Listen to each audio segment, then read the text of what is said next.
after the UN Human Rights Council published an 18-page long report on the May 2021 conflict between Israel and Hamas, pointing all fingers towards Israel. Unlike previous instances, this time 22 countries around the world joined Israel's state of mind that the UN is somewhat biased towards Israel. So before we dive into the debate, let's take a closer look.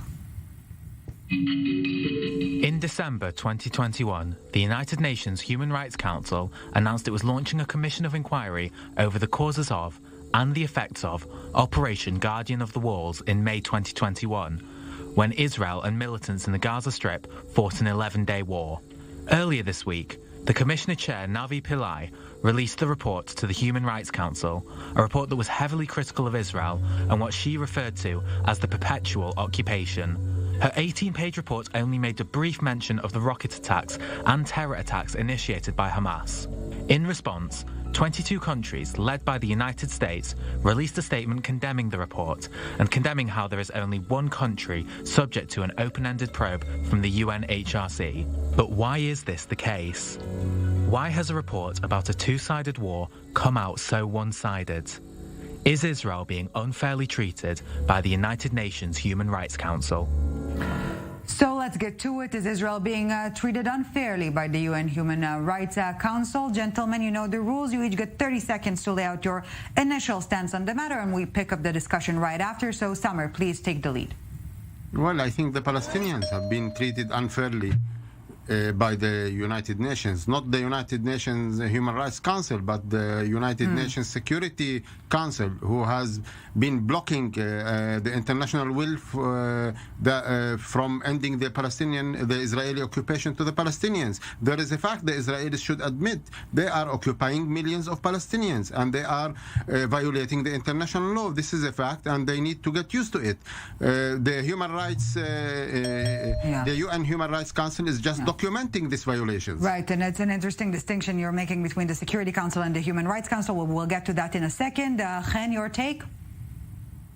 It's definitely been treated unfairly by the UNHRC and the UN in general. Israel is not perfect, and it should be held accountable. But Israel is the only permanent item on UNHRC agenda since it was established. It had one special session on Libya, 3 on Myanmar, 5 on Syria, and 9 sessions on Israel, more than any country in the world combined. It has more commissions of inquiry, special commissions of inquiry than any other country. And the UN human rights expert on Palestine are mandated to only investigate Israel's violation of international law and not violations by the Palestinian Authority and Hamas. Last but not least, Itau, your take?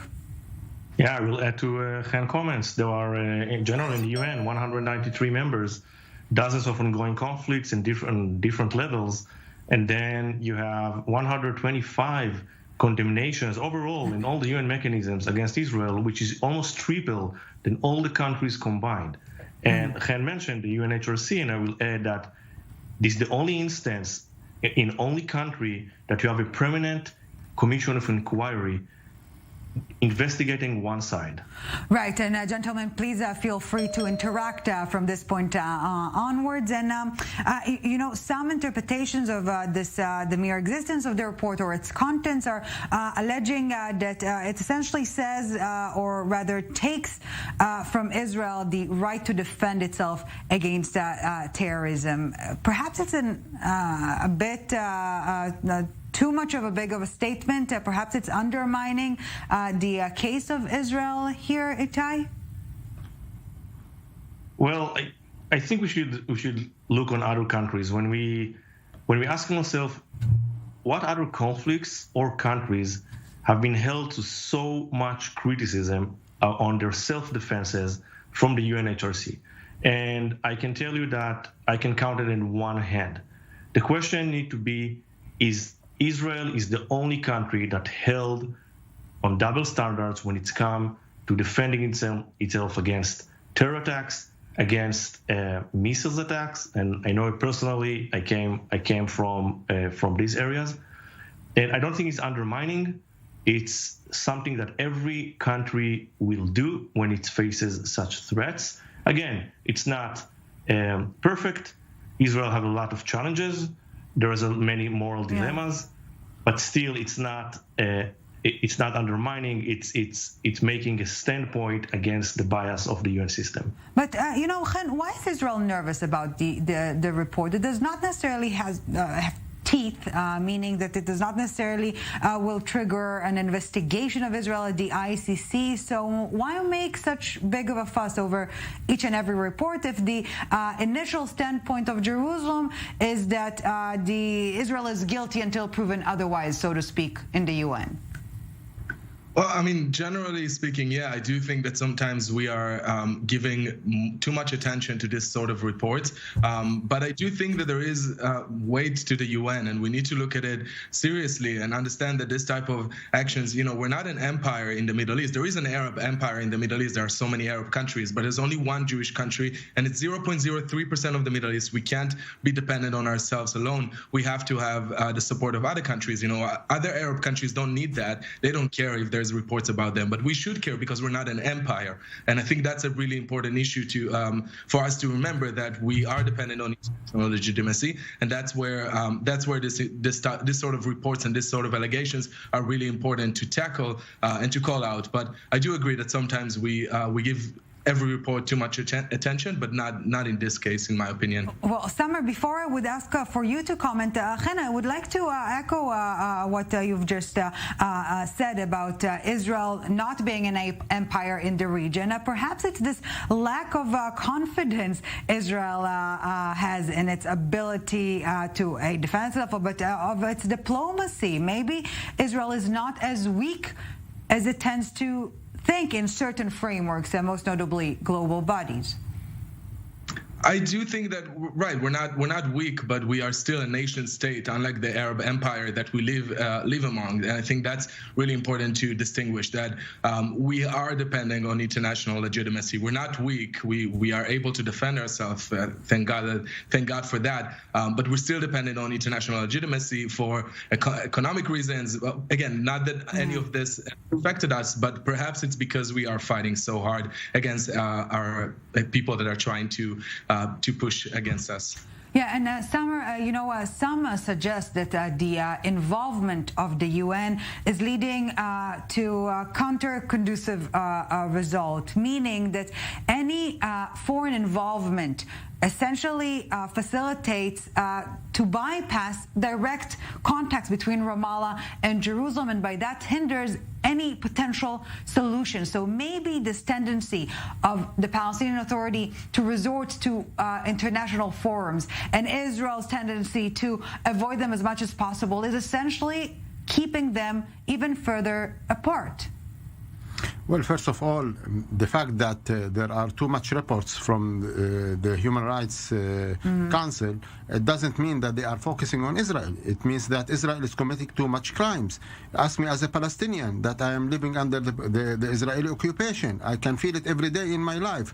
The occupation to millions of Palestinians have been waiting so long to be ended, and it does not end, and this is attracting the attention of the whole world. The whole world is fed up about this conflict that is taking place. Now, whether the UN is blocking any kind of progress bilateral between Palestinians and Israelis, I can tell you that the bilateral channel has led us to nowhere. We have been negotiating Israelis for 30 years, and we have been almost gone nowhere. The occupation is there. They are still controlling our lives. They are controlling everything that is on the ground, on the air, on the sea.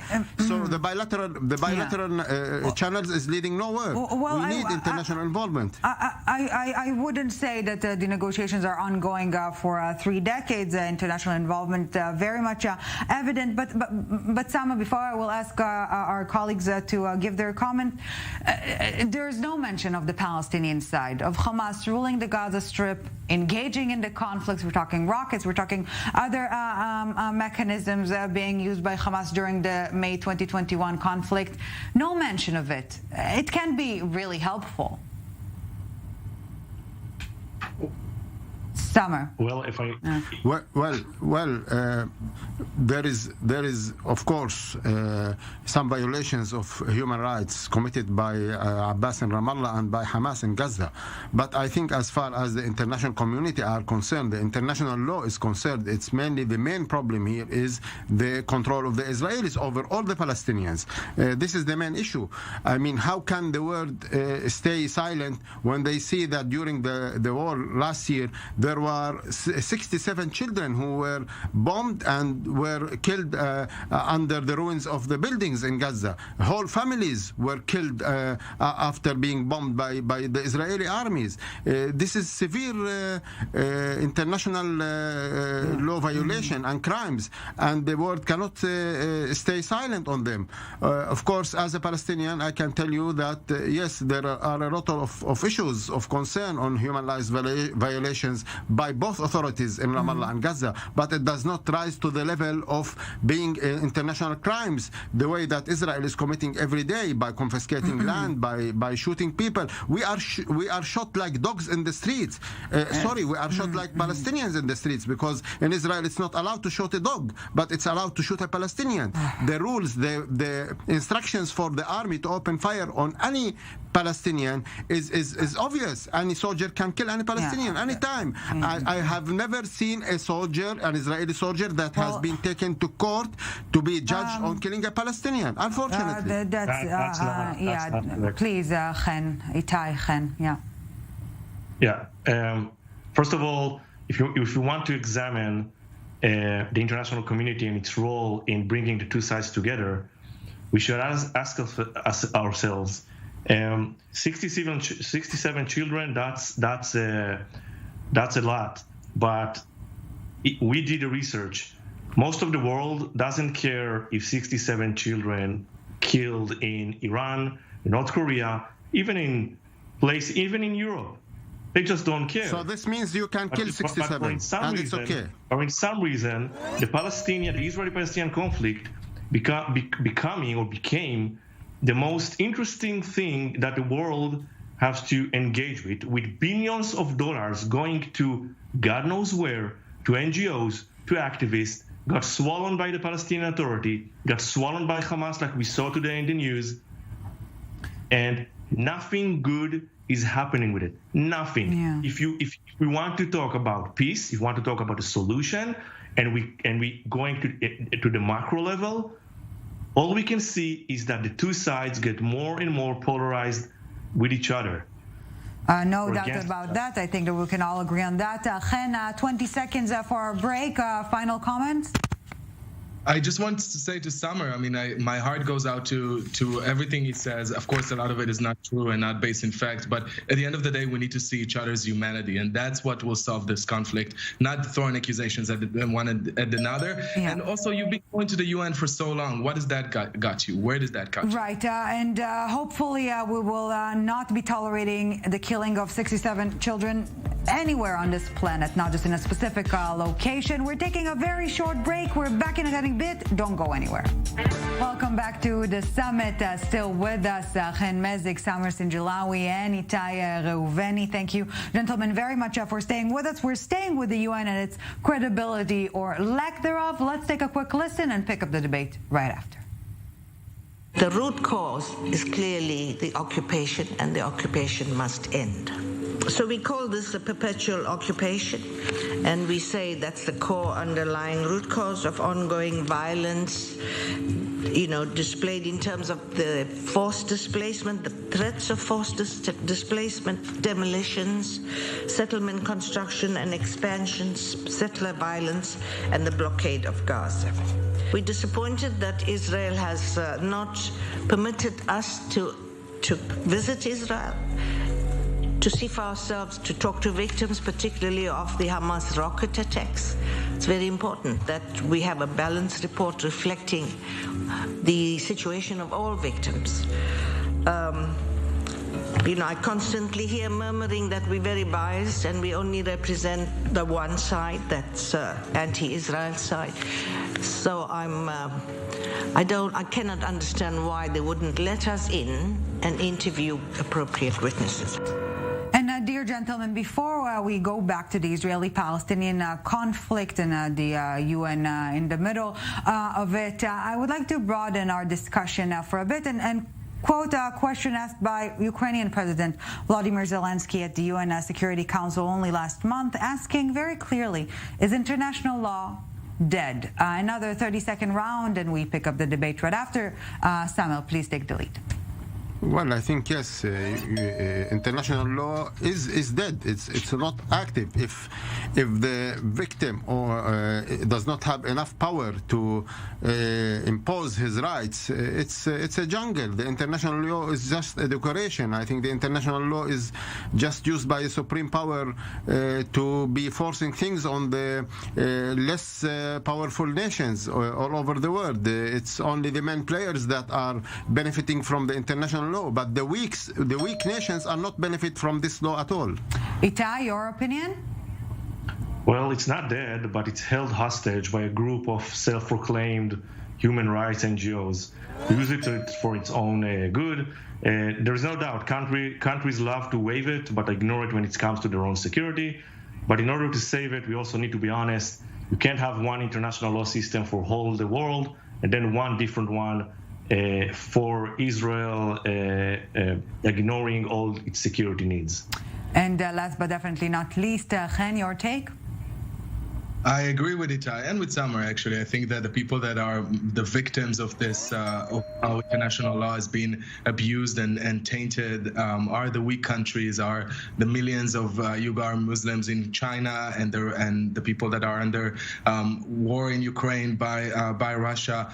The weakest people are being ignored, and we are spending half an hour speaking about a conflict that happened in May rather than million Muslims being held in concentration camps in China. So speaking to that point exactly, and gentlemen, please feel free to interact from this point onwards. As you've just mentioned, considering Russia and China permanent members wielding veto power at the UN Security Council, we have the structure of those commissions, and we're not really short of examples of horrors throughout the universe, from Ethiopia to Yemen to China and obviously Ukraine. Maybe it's a structural problem, but is there a way to fix it, to alter this existing dynamic? Itau? I think there is. Oh, sorry. Well, no. No, it's fine. Well, it is a structural dynamic. The UN is not supposed to be the judge of all the international system. The UN is just a representation of the power balance of a very anarchic system, which we can see it. We can see how Russia pulling the strings, or the US pulls the strings. There are solutions for that, but the UN is basically in a boxing arena where countries punching each other, but also dealing with each other, make alliances with each other, and with one another, and we can. Yeah.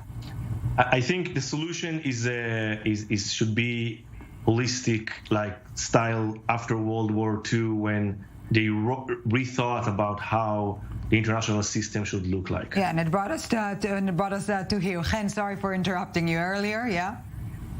No worries. I think that there are some positive signs that there is a change. Personally, from my point of view, I think that the UN, just in January 2022, the General Assembly approved a resolution condemning anti-Semitism or Holocaust denial, which was very positive improvement. I mean, who would have thought that they would do something like that?